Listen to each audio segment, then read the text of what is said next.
ත් එක්ක තමයි පරිකල්පනය දරුවෙකු ගොඩ නැගෙන්නේ. ඒක භාෂාවයි ගණිතයයි එක්ක තමයි සම්බන්ධ වෙලා තියෙන්නේ. ඒකට මේ විෂයන් දෙක උගන්වනවා. භාෂාව ගණිතය. තුන්වෙනි එක තමයි මේ දරුවන්ට කුසලතා කියලා උගන්වනවා. ඒකේ තියෙන්නේ සම්පූර්ණයෙන්ම කලාව. කුඩා දරුවන්ව අරගෙන යනවා මාසයකට වතාවක් අරගෙන යනවා ඒ තියෙන උද්‍යානයකට ගිහිල්ලා ඒ ගුරුවරයා උදේ 8:00 ඉඳලා 4:00 වෙනකල් ළමයිනුත් එක්ක ඉන්නවා. උද්‍යානයක සැරිසරනවා. මේකේ ඒගොල්ලෝ උගන්වන්නේ ළමයින්ට පරිසරය ගැන. ඊ타ත්ම අපූර්ව අත්දැකීම් දරුවෝ මේ පරිසරය තුල නිදහසේ කාලය ගත කරමින් ලබනවා. මාසයකට වතාවක් අනිවාර්යයෙන්ම මේ දරුවන්ව අරගෙන යනවා ඒ ළඟම තියෙන කලාගාරයක. ඒ රටේ කලාගාරත් හරියට තියෙනවා. ඒ ගුරුතුමියකගෙන් මම අහුවා මේ චූටි දරුවන්ව මෙච්චර මේ දැවැන්ත චිත්‍ර ශිල්පීන් ඉන්න කලාගාරයකට ගේන්නේ ඇයි? එයා මට කිව්වේ මොකක්ද? මෙහෙම තැනක මේ කුඩා කාලේ දරුවෝ ඇවිදිනකොට තමයි ඒගොල්ලන්ට උරුමය පිළිබඳ හැඟීම ඇති වෙන්නේ. උරුමය පිළිබඳ හැඟීම ඇති වෙන්නේ. ඒ වගේම ඒ රටේ ශ්‍රේෂ්ඨ සංගීතඥයන්ගේ සිම්පනි වාදනය කරනවා දරුවොත් එක්ක ගුරුවරයා අහගෙන ඉන්නවා. ඒ කියන්නේ මේ අපි උත්සාහ කරන්නේ මේ දරුවන්ගේ ජීවිතයට පදනම දමන්න. එතකොට විෂයන් තුන. අනිත් එක තමයි මේ භාෂාව, ගණිතය, කුසලතා, පරිසරය. ඒ කුසලතා එකේ ගුරුවරයාත් එක්ක කෑම උයනවා දරුවා. කුඩා කාලේ ඉඳලම තමන්ගේ ආහාර වේල පිළියෙල කරගන්න උගන්වනවා. පිරිසිදුකම, නඩත්තු කරන එක, කැඩුණු බිඳුණු තැන් හදාගන්න එක. ඒවා අධ්‍යාපනයේ කොටස් බවට පත් වෙලා තියෙනවා. එතකොට ඒකේ තියෙන ප්‍රයෝජනය මම හරි අපූර්වට දැක්කා. ඒ මම හිටපු ගෙදර ඒ පුද්ගලයා ලාංකිකයෙක්. ඔහු අවුරුදු 35ක් වෙනවා පැරිසියේ. ඔහු මාව එක්කගෙන ගියා එක මාලිගාවක් බලන්න. යන ගමන් එයා මට 3 වතාවක් කියනවා අද මම ගෙදෙට්ට බඩු ගෙනියන දවස කියලා කිව්වා. ඉතින් මිනිහා මේක 3 සැරයක් කියනකොට ඉතින් මට මහා මොකද්ද වගේ දැන් මේ මම හින්දා දැන් මෙයාට මේ වැඩේ කරගන්න බැරි වුණාද? අනිත් එක ගෙදෙට්ට බඩු ගෙනියනවා කියන එක ඔච්චර නැහින්න වැඩක් කියලා. ඉතින් අපිත් ගෙනියන්නේ ගෙදෙට්ට බඩු වලට පුට්සි ටිකට ගියා බඩු ටික ගත්ත ගියා. ඕක මොකද්ද ඔච්චර නැහින්නේ? හැබැයි ඉතින් ඒගොල්ලන්ගේ ක්‍රමයේ එහෙම වෙනස් බව මම පස්සේ දැනගත්තා. දැන් මේ මිනිස්සයා එදා හැන්දෑවේ ගෙදර ඇවිල්ලා එයාගේ භාර්යාවට කනගාටුව පළ කළා.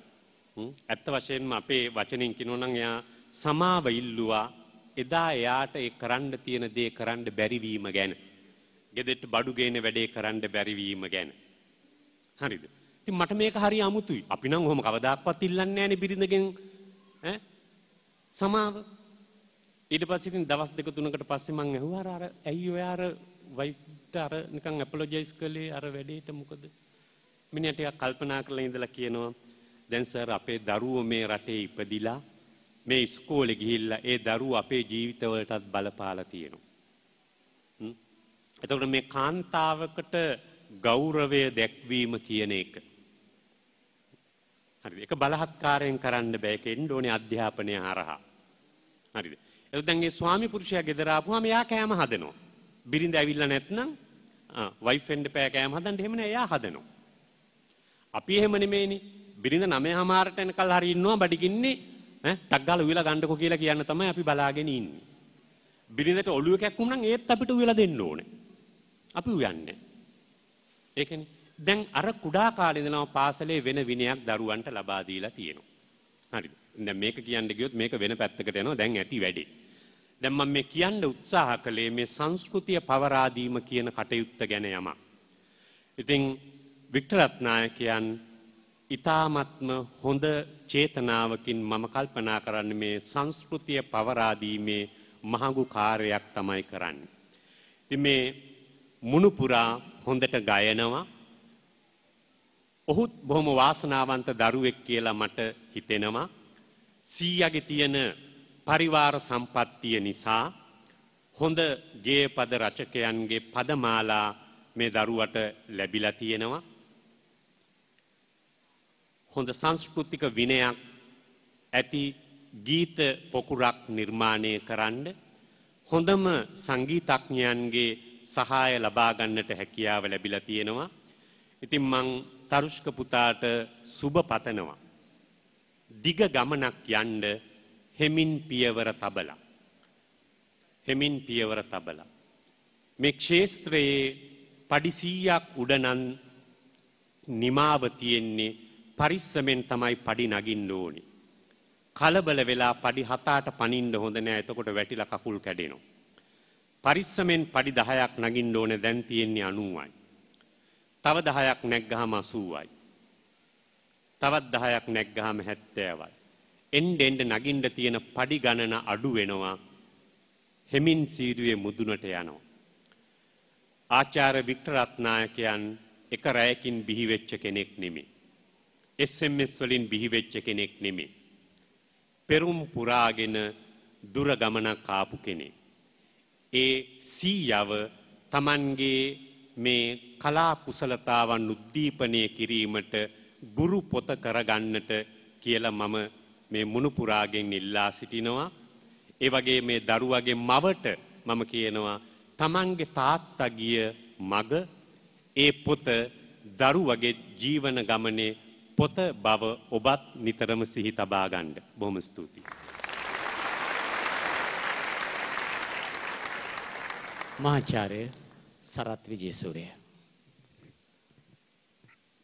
මහාචාර්යතුමා කිව්වා වගේ අපි කවුරුත් මේ ශාලාවේදී අත්විඳා වගේ තරුෂ්ක පුතා දක්ෂ ගායකයෙක්. හැබැයි ඔහු දක්ෂ ගායකයෙක් විතරක් නෙවෙයි දක්ෂ වාදකයෙක්.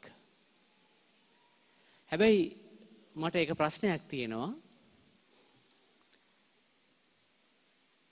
අපි දන්නවා අපේ ආදරණීය වික්ටර් අයියත් දක්ෂ ගායකයෙක් විදිහට ලංකාවම දැන හඳුනාගෙන හිටියට ඔහුත් දක්ෂ වාදකයෙක්. හැබැයි වික්ටර් අයියාගේ වයලීන වාදන දැකපු අහපු අය මේ සභාවේ ඉන්නවද කියලා මම නම් දන්නේ නැහැ. හැබැයි කුඩා දරුවෙක් හැටියට අපිට අවස්ථාවක දෙකක ඔහුගේ වයලීනේ මිහිර විඳින්න අවස්ථාව ලැබුණා. එතකොට තරුෂ්කගේ අනෙක් සීයා සෝමපාල රත්නායකයන් ඔහු දක්ෂ වාදකයෙක්. ඔහු වාදනය කරන්නේ ෂෙලෝ වාදන භාණ්ඩය. තරුෂ්කගේ මාමා ජයන්ත ඕගනේ වාදනය කරනවා. ඒ වගේම හාමෝනියම් එක එහෙම නැත්නම් සර්පිනාව වාදනය කරනවා. මේ වාදන භාණ්ඩ හැම එකක්ම මේ තත් ගණයට වැටෙන වාදන භාණ්ඩ. හැබැයි තරුෂ්ක යන්නේ සියලා දෙන්නගේ අඩිපාරේවත් ජයන්ත මාමගේ අඩිපාරේවත් නෙවෙයි. ඔහු යන්නේ ලෙලුම් මාමගේ අඩිපාරේ. ඔහු වාදනය කරන්න කැමති තාල වාද්‍ය භාණ්ඩය. මම දන්නේ ඒකට මොකක්ද හේතුව කියලා. හේතුව මොකක් වුණත් අපි තරුෂ්කට ඇරයුම් කරනවා Tamanගේ වාදන හැකියාවන් ඔබ ඉදිරියේ ප්‍රදර්ශනය කරන්න කියලා.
පොඩි දණ්ඩි පැටව අහුලනවා කක්කුටු නයිතට තරහ ගිහින් ඉප නැල්ල පුරා ඇවිදිනවා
පොඩි දණ්ඩි පැටව අහුලනවා කක්කුටු නයිතට තරහ ගිහින් ඉප නැල්ල පුරා ඇවිදිනවා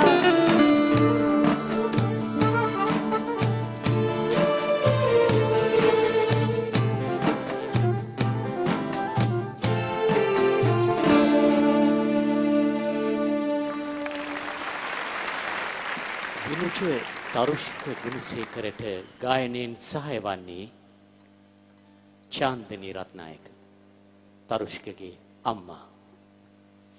අද චාන්දනීගේ උපන්දිනය. මේ තමයි චූටි පුතා අම්මාට පුදන සොඳුරුතම උපන්දින තෑග්ග.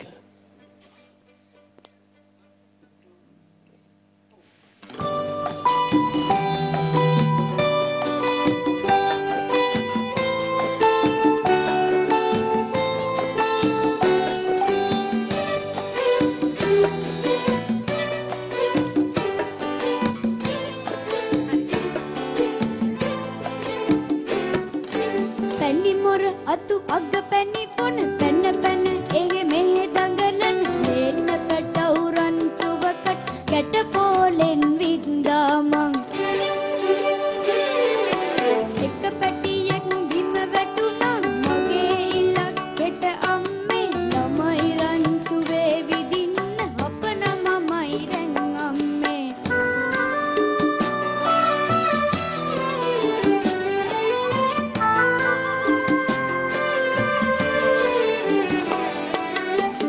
වැටුණු පැටිය තුරු